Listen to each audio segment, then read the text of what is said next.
এবার সামনে এলো বেক্সিমকো গ্রুপের টাকা পাচারের খবর।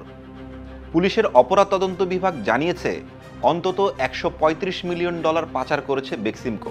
এই কোম্পানিটির অন্যতম স্বত্বাধিকারী সালমান এফ রহমান কিভাবে এই বিপুল পরিমাণের অর্থ পাচার করলো জানবো আজকের স্টার নিউজ প্লাসে।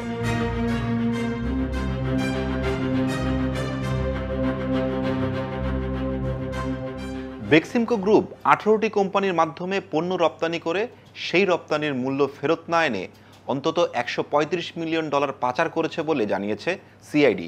ডিআইজি কুসুম দেওয়ান বলেন, সিআইডির আর্থিক অপরাধ ইউনিট বেক্সিমকোর এই অসঙ্গতিগুলোকে বাণিজ্য ভিত্তিক অর্থ পাচার হিসেবে অভিহিত করেছে এবং ইতিমধ্যেই এ বিষয়ে তদন্ত শুরু হয়েছে। সিআইডির ডেটাবেজ অনুসারে অ্যাপোলো অ্যাপারেলসের মাধ্যমে প্রায় $23 মিলিয়ন, বেক্সটেক্স গার্মেন্টসের মাধ্যমে $24 মিলিয়ন, ইন্টারন্যাশনাল নিটওয়ার অ্যান্ড অ্যাপারেলসের মাধ্যমে $25.2 মিলিয়ন এবং অ্যাসেস ফ্যাশনের মাধ্যমে $24.39 মিলিয়ন পাচার করা হয়েছে। এর সবগুলোই বেক্সিমকো গ্রুপের অঙ্গ প্রতিষ্ঠান, যার vice chairman Salman F Rahman ছিলেন সাবেক প্রধানমন্ত্রী শেখ হাসিনার বেসরকারি শিল্প ও বিনিয়োগ উপদেষ্টা। সিআইডি ফাইন্যান্সিয়াল ক্রাইম ইউনিটের পরিদর্শক মোহাম্মদ মনিরুজ্জামান জানান, গ্রুপটি পণ্য রপ্তানির জন্য ক্রেডিট লেটার খুলে 80% মূল্যের বিপরীতে স্থানীয়ভাবে ঋণ নিয়েছে। এরপর আর রপ্তানির অর্থ ফেরত আনেননি এবং ঋণগুলো পরিশোধ করেননি। তিনি বলেন, বেক্সিমকো গ্রুপ এভাবেই অর্থ পাচার করেছে। সিআইডি ফাইন্যান্সিয়াল ক্রাইম ইউনিটের আরেক কর্মকর্তা জানান, তারা প্রাথমিক তথ্য পেয়েছে যে সালমান এফ রহমান পাচারের অর্থ দুবাই, সিঙ্গাপুর ও যুক্তরাজ্য সহ বিভিন্ন দেশে আবাসন খাতে বিনিয়োগ করেছেন। সালমান এফ রহমানের ছেলে আহমেদ শায়ান ফজলুর রহমান সৌদি আরবে একটি বড় ওষুধ কোম্পানি খুলেছেন বলে জানিয়েছে তদন্ত কর্মকর্তারা।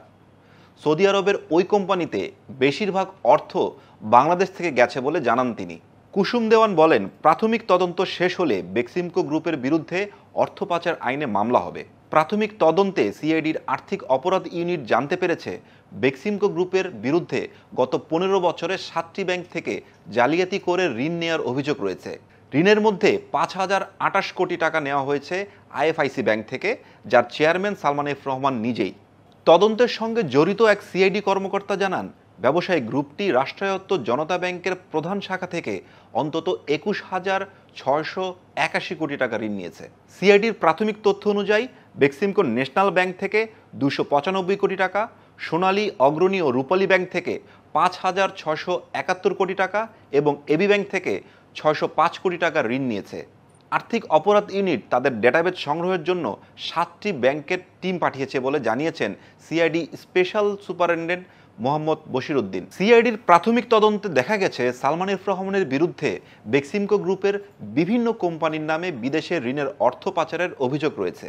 এতে আরও বলা হয়েছে, গত 3 বছরে মার্কেট থেকে দৃশ্যমানভাবে প্রায় 6,600 কোটি টাকা হাতিয়ে নেওয়া হয়েছে এবং জালিয়াতির মাধ্যমে 20,000 কোটি টাকা আত্মসাৎ করা হয়েছে। একটি দোকানের কর্মচারীকে হত্যা মামলায় গত 13 আগস্ট থেকে পুলিশের হেফাজতে রয়েছেন সালমান এফ রহমান।